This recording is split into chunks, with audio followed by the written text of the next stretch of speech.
All right, are you ready? Hi team, this is Chris Abraham from GOHacademy. Happy Friday.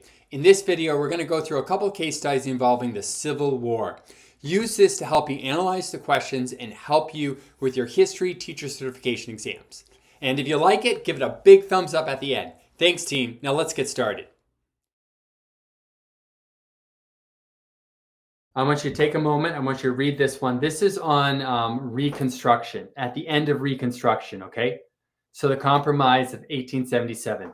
Take a moment. I want you to read it to yourself. Tell me when you read it. On your own, go.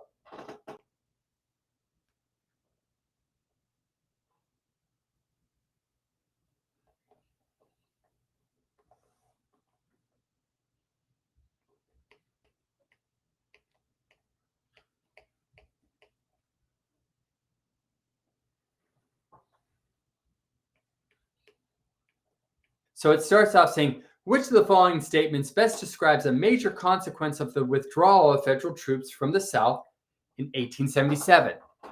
So how do we know this is in the realm of the Civil War?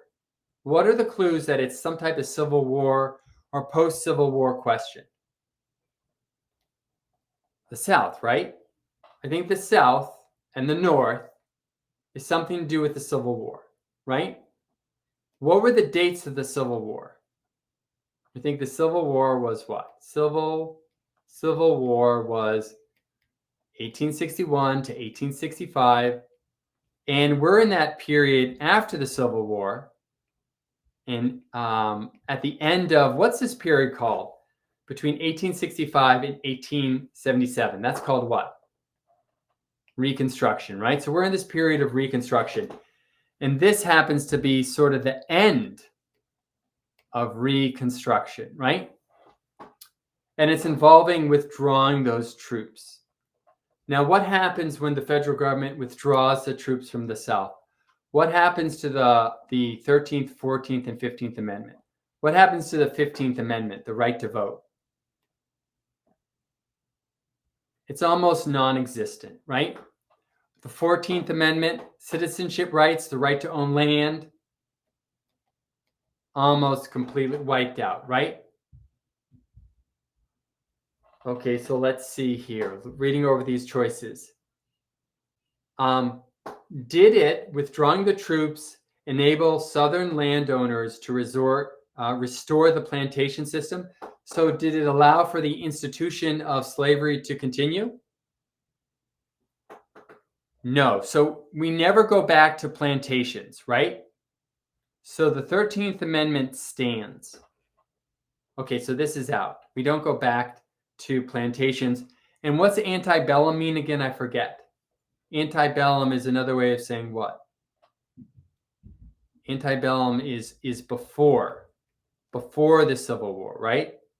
So no, we never go back to the way things were directly before the war. Okay, how about this? B, it initiated a prolonged struggle for power between the Democratic and Republican parties of the South. No. Well, here's the thing. By withdrawing troops, it didn't initiate, it ended that struggle in the South, okay?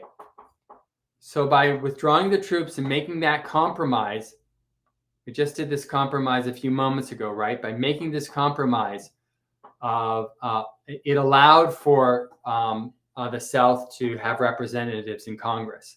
And it allowed for federal funding to go to the South, but on the condition that troops were removed, right?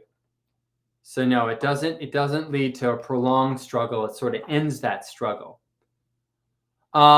Did removing troops undermine Northern financed initiatives to restore the Southern economy?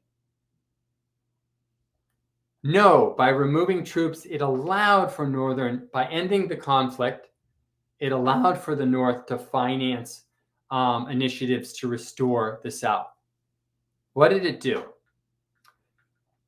By removing troops, it largely nullified or ended efforts to enforce the civil and political rights of free blacks and emancipated slaves in the South. So what is civil rights represent? That's referencing the rights that were protected under which amendment? It nullified the civil rights in the 14th Amendment, like citizenship rights, the right to own land, right? And political rights, 15th Amendment, the right to vote. Okay? Who got this one? What would you say? Is this easy, medium, or hard? Easy, medium, or hard? Great, I'm so happy. Does it help if we clarify some of this stuff and you pick it up? Is it helping paraphrase the language? What we want to do now is do that work now. Be like, oh, I see Reconstruction, the end of Reconstruction. Oh, what did that do? Oh, it largely ended the what was going on in the 14th and 15th Amendment. Oh, that's what this means, ended. Things that were going on in the 14th and 15th Amendment, right? We want to do that homework now before we test. All right, team, I hope you enjoyed the video. If you did, remember to give it a big thumbs up. Maybe go to the GOHacademy website and check out a GOHacademy workshop. I don't know, maybe it'll help. Hope it does. Everyone have a great day. This is Chris from GOHacademy. Take care, team. Bye-bye.